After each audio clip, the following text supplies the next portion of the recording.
And listen, I'm not trying to be mean here, but you are running a business. You have to set up rules and criteria for your protection, and it's your job to enforce those rules. If your tenant cannot follow a rule as simple as taking out a renter's insurance policy, then see you later. Those are not the tenants you want living in your unit.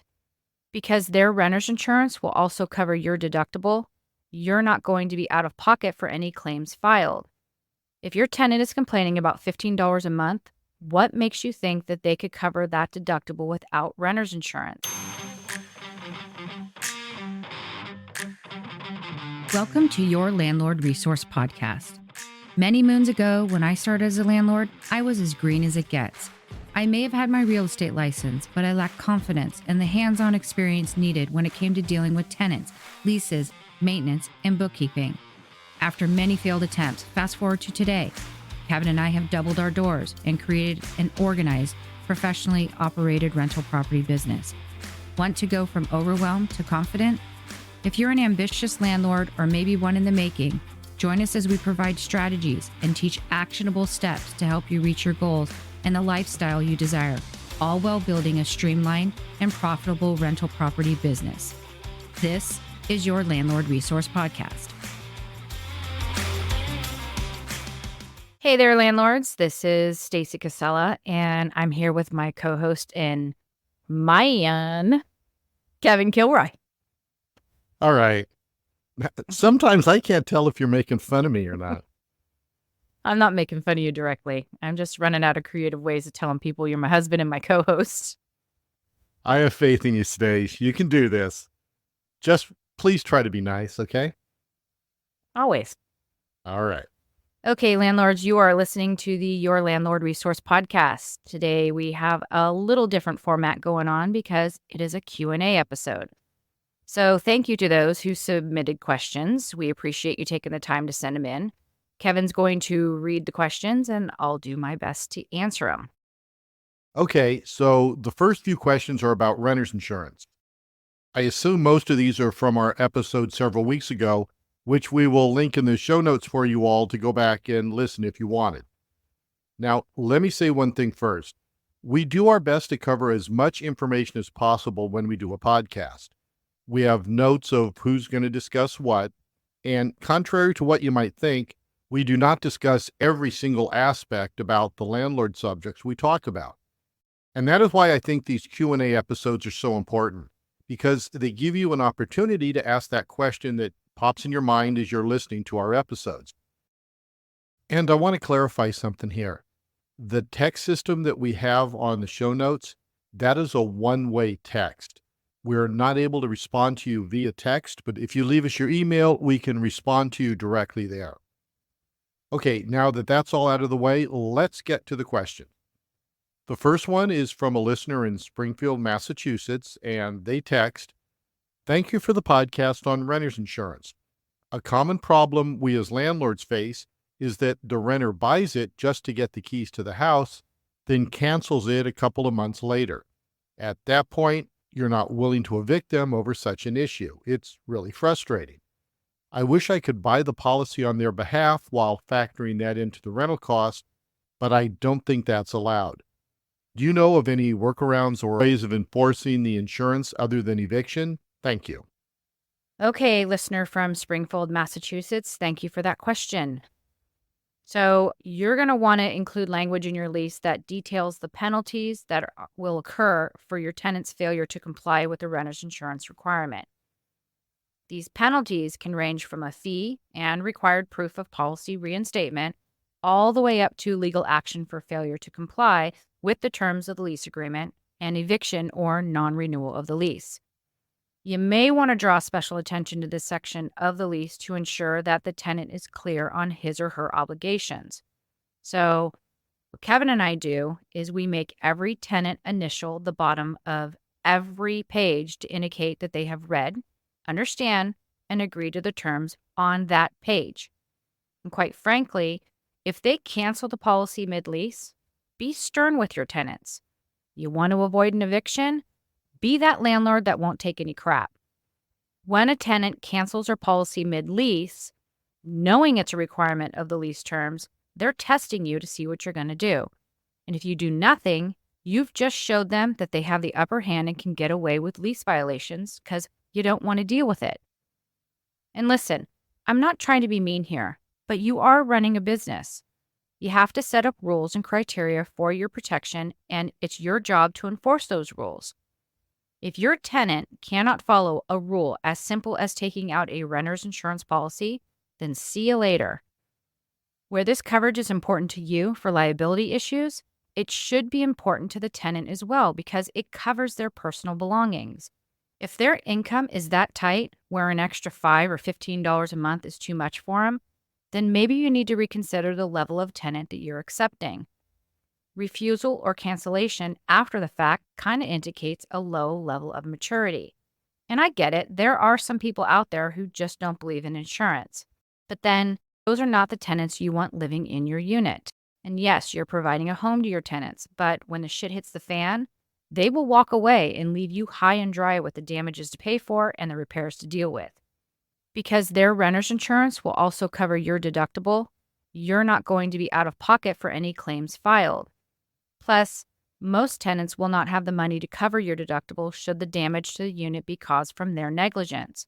Because Lord knows insurance rates have gone through the roof, and one way that we all have been keeping them reasonable is to increase our deductible. Many landlords we know have raised their deductible up to $10,000.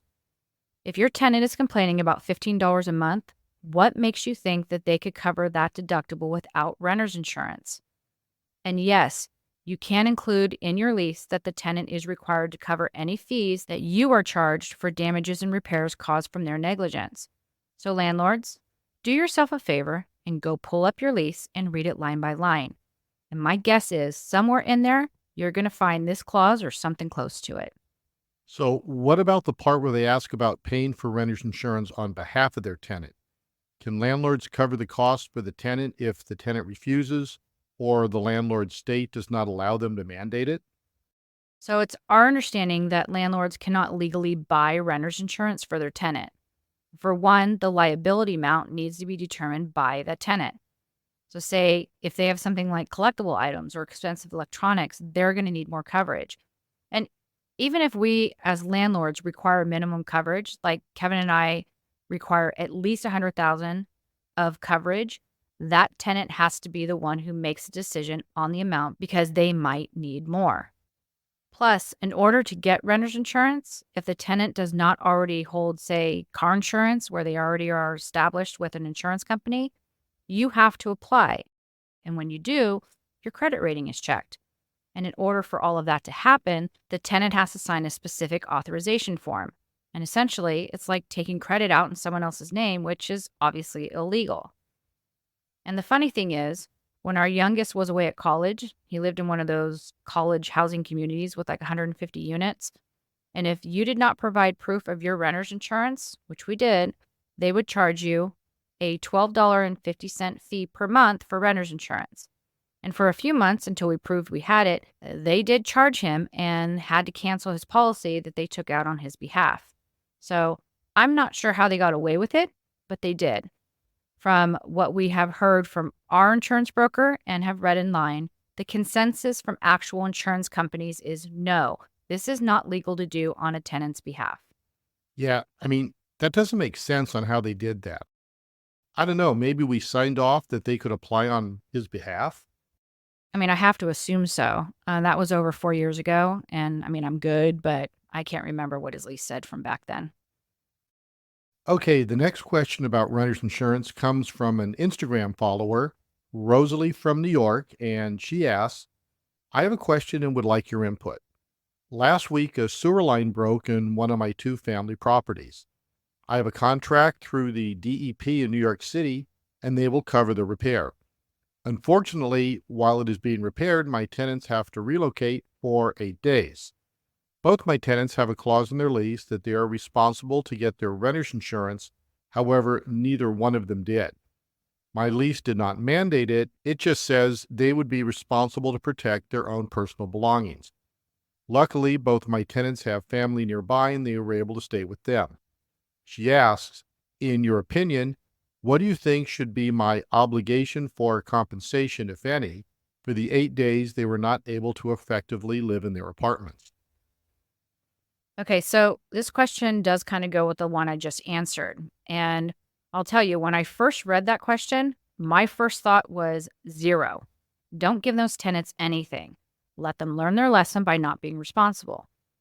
But because her lease did not require tenants take out renter's insurance, I can't really get all high and mighty about it.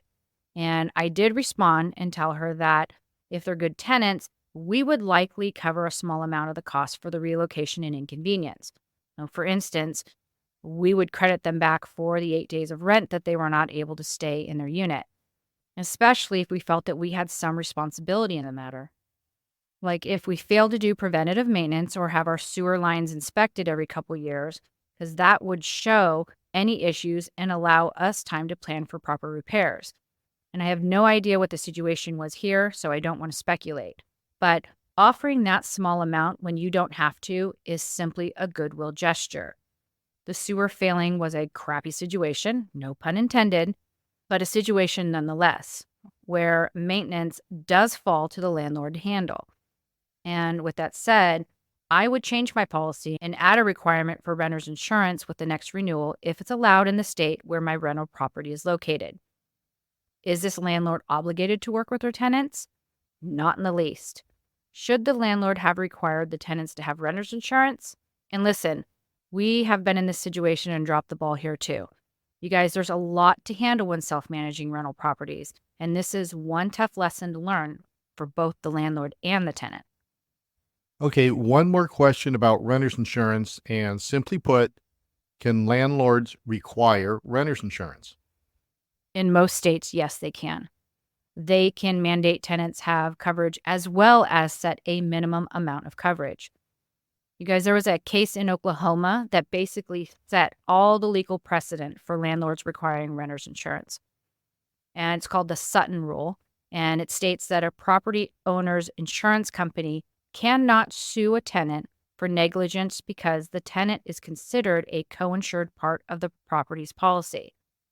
This rule has been interpreted in a bunch of different ways in different states and can be applied broadly or on a case-by-case basis. Generally, the courts look at the language of the landlord's lease to determine what responsibilities the tenant has in regards to protection of the property. So again, please take a look at your leases and see what specifically is written with regards to renter's insurance and the level of your tenant's responsibility to pay for damages that they incur. Okay, that should be it for renter's insurance follow-up questions. Now, we have some easy questions for you to answer and some that might take some thought.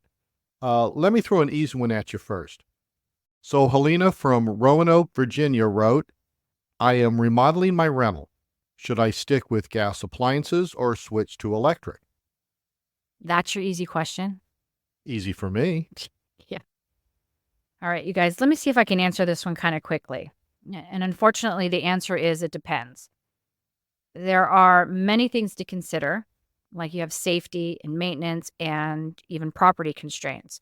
And when I say it depends, it means what's your state doing about the laws around gas-powered appliances? Because here in California, they are working to get rid of them on new builds and remodels that require a permit. It depends also means that you have to evaluate the safety of having gas-powered appliances. So electric appliances are generally safer than gas appliances because they eliminate the risk of gas leaks and fires. Gas leaks can be caused by incorrect installation, poor maintenance, faulty pipes, aging, and can lead to carbon dioxide poisoning, explosions, or fires.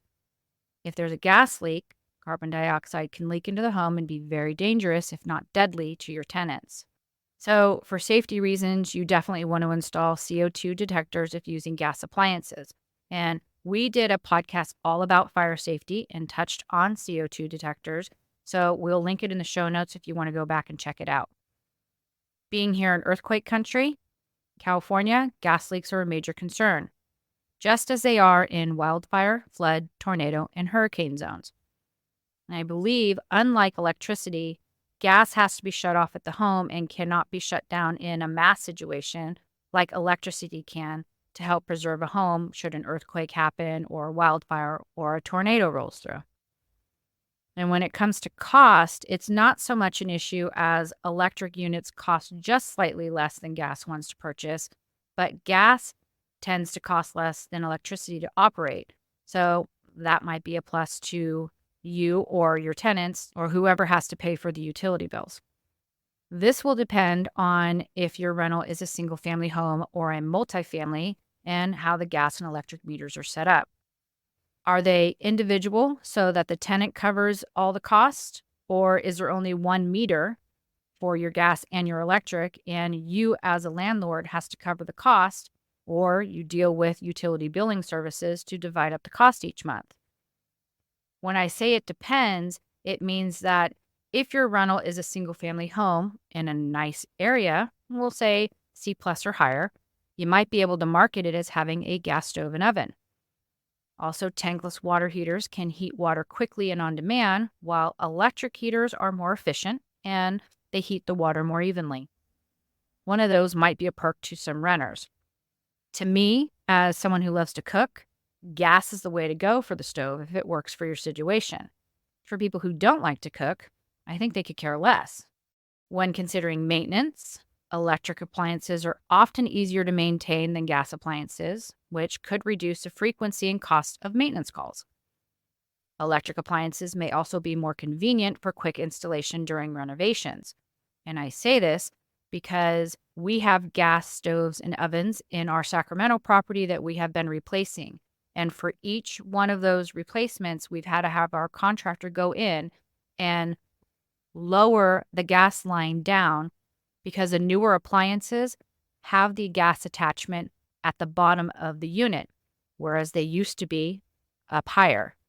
So now we have to have our gas lines brought down, which is an added cost, not to mention the time it takes.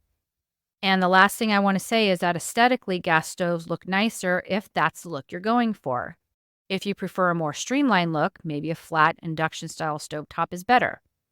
But for appliances in general, like for gas-powered water heaters, heating systems, and gas-powered dryers, unless you're catering to a higher-end tenant in a B plus or higher area, just do electric. In our California sixplex, we have all electric appliances exception to the gas stove and oven that I just talked about. In Idaho, every piece is electric, which is the norm for newer build multifamily. And I'm not sure I really answered the question, but hopefully I gave you some information to help you make your decision. Wow, that was way more than I ever thought about gas versus electric appliances. I'm sure there's more to consider, but that's what I can come up with right now.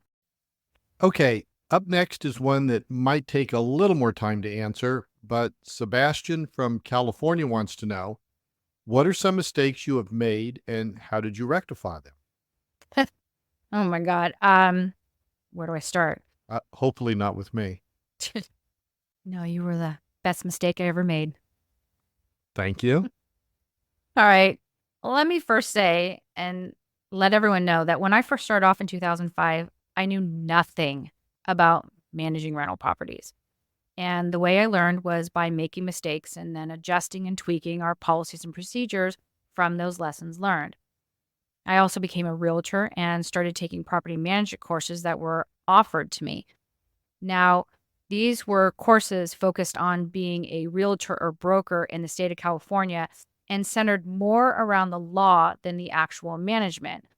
So, they didn't go over things like marketing for a new tenant and what do you need to do when someone moves out, or how often do you need to do inspections or preventative maintenance. There's so much that goes into being a landlord that goes way beyond the scope of the administrative side and making sure that you're following landlord-tenant laws. Anyway, here are a few things that I messed up on and that really kind of stick in my mind. And first and foremost, I can't believe I have to admit this, but I never did inspections. For years, I would get someone in there and I would just let the tenant go. I wouldn't do renewals. I would let their lease roll over just to month. And of course, with no formal renewals, I did not increase the rent regularly. I would only experience an increase in the rent when someone would move out and then a new tenant would move in, and that's when I would move the rent up to the market rate at that time. But then I went to a rental housing meeting, and this was way before anything was online. Everything was in person, and depending on the speaker, you'd pay a nominal fee to attend. And they were usually in the morning, and there was food and coffee, which is really nice because in order for me to attend these meetings, I had to leave my house at like 5 or 5:30 in the morning to get to Sacramento by 7:30 in the morning for the meeting. A lot of times they had lawyers there to help teach about the laws, and there were always tips that I learned on how to handle certain scenarios. But one time, there was a company there that was talking about maintenance of your rental property, and they asked all the landlords that were there, how often do you go into your units and evaluate them to make sure that there's no lease violations or maintenance that needs to be performed? And I would say, you guys, a majority of us were in the never category and we did not raise our hands. Most of us expressed and had the basic feeling that we didn't want to bother our tenants or have them think that we're snooping on them. We wanted to value their privacy because that's going to make them want to stay, right? Nope. That could not be farther from the truth. For the most part, tenants prefer a landlord who is taking care of the property and is staying on top of maintenance. For the most part, landlords who do regular inspections will see and deal less with lease violations because tenants know they're going to get caught. And I will tell you that every single tenant that we have has always thanked us for doing inspections and maintenance because they can pretty much live worry-free knowing that we're on top of it. And a bonus, our renewal rate went way up. We were showing these tenants that we cared about their experience of living in one of our units, which most landlords did not and still do not do this, you guys. So we stood out to these tenants and still to this day are often told by them that they wish they didn't have to move out and that they really love living in our properties. So my first biggest mistake was not doing inspections and consequently not performing preventative maintenance on any of the units or the properties. We were in this state of mind that we'll deal with the problem when it happens, which usually ended up costing us a whole lot more money, time, and frustration. And this is why we recreated the inspection list that we use for all of you listeners and followers. Regardless if it's a single family home or an apartment, this checklist makes it really easy to go into a rental and just walk through, checking things off. It's like 6 pages and it's all broken down into sections, and under each section has a list of areas. So like, let's say you're going in to inspect a kitchen. The section has an area for the cabinets to check to make sure the doors open and shut okay and that the knobs are on tight. It has light fixtures and appliances down to the oven light to make sure it's working, the sink and the faucet and the flooring and the baseboards, the windows, the screens, and the window coverings. You can check all of those. And each line next to those items has a box for you to put your remarks. And there's a key for you to use so you know what's going on. Like CLN means clean, or NW means needs work. I mean, you get the point. But we picked this checklist up years ago and then adapted it to what we needed over time. It's also got room to put notes and have the tenant sign off if you want them to. And here's the deal. This is one of 2 items that we sell for $9.99. You guys, we're not making a bunch of money and we're going to retire off these checklists, but every little bit helps keep us going with your landlord resource. So we'll link it in the show notes if you'd like to check it out. All right. So, any other mistakes you made when first starting out? Yeah, I have a couple more I want to talk about. And one of them is that I had no experience with screening tenants. I had no idea what to do, where to check credit, and the very first time I had to call and check on someone's income, I got my ass handed to me by their employer telling me that I could not just call up and ask what someone makes as their income. You guys, I was horrified and definitely thought I was not going to survive as a landlord or in property management. But you know what I did? I talked to the professionals. So my broker, where I hold my real estate license, he mainly focuses on property management, so I asked for his help. And where he wasn't as forthright as I'd hope, he did give me the the basics that I needed. So where did I go wrong with tenant screening? No, I called their landlords and I confirmed their income and I got their credit scores and I interviewed the applicant. And when they gave me a sob story about how their wife had just kicked them out and they had nowhere to live, or that their credit was low because they bought a bunch of stuff for their boyfriend and then the boyfriend never paid them back and now they're broken up, they would look at me with those big doe eyes and I just caved. I wanted to save them and give them a second chance. You know what happened? They never paid rent on time. They snuck in pets who destroyed our units. They never told us about leaks or water issues with the unit, and then threatened to call the county health department when mold started growing. They smoked on the porch when the lease said no smoking on property, and then proceeded to throw their cigarette butts and ashes all over. And I take full responsibility for letting my heart make decisions and not sticking to my business processes. I allowed them to move in and rent from us, but I will tell you, now we can take up to 2 days to complete a background check. Now I have essentially no issues with our tenants. They pay rent 2 weeks early. They notify us of any issues. They keep the units clean and tidy, and they respect the unit and the common areas of our properties. If you want to learn more about our tenant screening process, sign up to be on our waiting list for our upcoming course called From Marketing to Move In: How to Place Your Ideal Tenant. This is a comprehensive course that Kevin and I are working on, and it starts with photographing and doing videos of your unit to use with your marketing, the application process, vetting the applicants, the lease process, and what we do when moving someone in. And the link to get on the wait list is in the show notes. And I'll tell you guys, I can attest to Stacy's procedures. So when I first came on and started working with her, I offered to run the background checks when she was overwhelmed. And oh my God, when she handed me the forms and told me what to do, I asked her if she was serious. I was like, you call all those people and ask them all a bunch of questions? And she was like, yep, I got burned one time too many.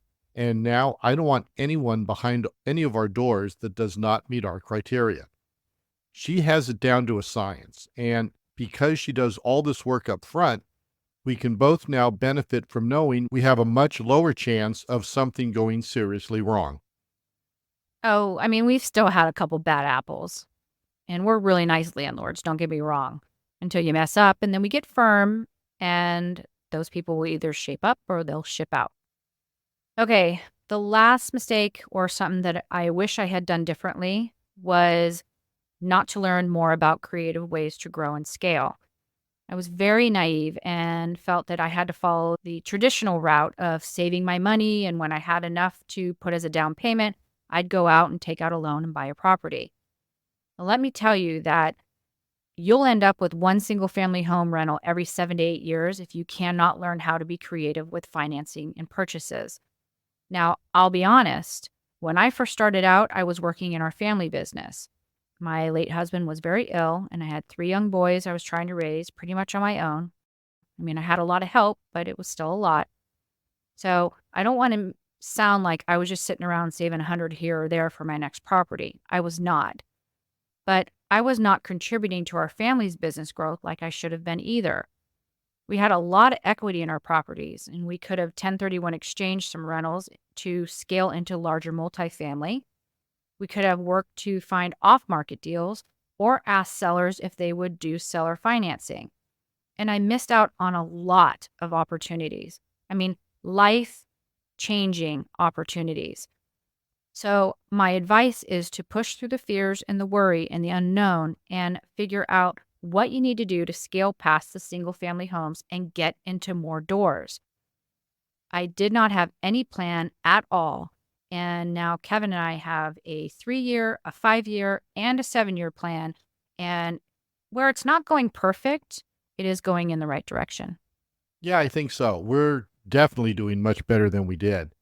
And we're actually getting ready to buy our next property. We sold 1 door and are now looking to potentially replacing it with 6 more. I will also say that Stacy is the driving force behind our growth. She has a vision, and I fully support her going for it. And part of you guys moving past the fear is making sure that if you have a partner, they are on board and supportive of your goals. Communication is so very important. So be as open and forthcoming as you can when discussing your dreams and aspirations so your spouse or partner can hopefully support you too. Okay, I think we have time for a couple quick ones. Are you ready, Stace? Go for it. Okay, so the weather all over is really hot right now, and we have Janice from Texas asking, my tenant would like to put in a kiddie pool and is asking our permission. Is there anything I need to know or consider before approving or denying their request? All right. I'm going to try and get through this one quickly. Bottom line, yeah, there are some things you want to consider here. Now, I'm going to go out on a limb here, and I'm going to assume that this is one of those newer blow-up pools that are like 6 foot by 10 foot and can get like 3 or 4 feet of water in them. Not one of those little $20 plastic pools that you soak your feet in. So here are some questions to consider. Is the property fenced in so that it decreases the chance of a neighboring child coming over and getting access and then having a tragic outcome? Are they planning on keeping the pool up permanently, like all summer, or are they just going to use it for a day or two and then take it down? Does your insurance have any clauses stating it will not cover liability or injuries caused from the use of a pool? And if so, what does it cost to add pool coverage onto the policy? And is the tenant willing to compensate you for this increased expense? And as with anything in a rental property, regardless of who caused it or what the issue is, you as the owner are ultimately responsible for their safety. If you allow a pool, you are increasing your liability. So is the tenant willing to sign an addendum that lays out all the potential issues with this pool, stating issues like they will not be leaving anyone unattended when swimming, that there will be no drinking of alcohol around the pool, that no one will dive into the pool, things like that. Lastly, a good real estate attorney can draft a solid addendum to cover all of the potential hazards and work to get you released from as much liability as possible. And I think one more thing to consider when they empty this pool is where will all the water go? Because you certainly do not want it flowing towards the home and the foundation. Yeah, and I guess who is paying for the water can be a factor as well. My assumption is that this is a single family home and the tenant pays for all the utilities. But if it's a multi-family rental, then there are way too many problems that can come up by allowing a pool, kiddie or not. And I hope that this gave you some things to think about, Janice. Next! Oh man, you've been watching too many of those reels from the WD-40 guy, haven't you? Maybe. Okay, last one. Marcus from Ohio asked the following. I recently inherited a property and want to use it as a rental. I plan to manage it myself, and I'm worried that I will violate HUD or fair housing laws. Is there somewhere I can take a course to learn all about them? This is easy peasy, Marcus. All right, we have two things we want to talk about here. First, you can go to the Fair Housing Institute. They have fair housing courses that you can take to certify yourself, just like property managers have to do. And I believe the main course gives you a good overview of each law. And they also do have specific fair housing courses that you can take as well. Like Kevin and I took one on ESAs last year, and it was really helpful. Those individual courses are a little bit more detailed, and they're going to cost you a lot more if you do them individually. So maybe just doing the overview one would be fine. Now, I want to say that we do have a 15% off discount code. I believe it is YLR 2024. And I want to say that we are not affiliated with the Fair Housing Institute at all. We do not receive compensation if you buy their course. We just really like how easy they make it to learn. So check out the Fair Housing Institute. We'll include their link and that discount code in our show notes. The other one we want to recommend is Turbo Tenant. They have an all-encompassing certification course to cover the protected classes of fair housing, and it costs around $29 for account holders. And just an FYI, it's free to have a Turbo Tenant account. So if you want to sign up, we'll add their link in our show notes. All right, you guys, I hope that those questions helped you out a little bit. As Kevin mentioned, we do have a link in our show notes where you can text us a question. This is a one-way texting system. So if you'd like us to respond back to you quickly, please include your email addresses when texting in your questions, and we will respond back via email. Our emails are also linked in the show notes, so if you prefer to contact us that way, go right ahead. Yeah, and it might take a day or two, so be patient. But we do make a sincere effort to respond to everybody. All right, you guys, thanks so much for giving this episode a listen. We are really grateful that you take the time out of your busy day to listen to all we have to say. If you have a moment, would you do us a favor and share our podcast with other landlords that you know? And would you leave us a kind review? This helps us more than you'll ever know. If you'd like to connect with us in other ways, in the show notes, we have links to all of our free downloads, our free weekly newsletter, our private Facebook group, and our social media sites. So thank you again for listening. And until next time, you've got this, landlords.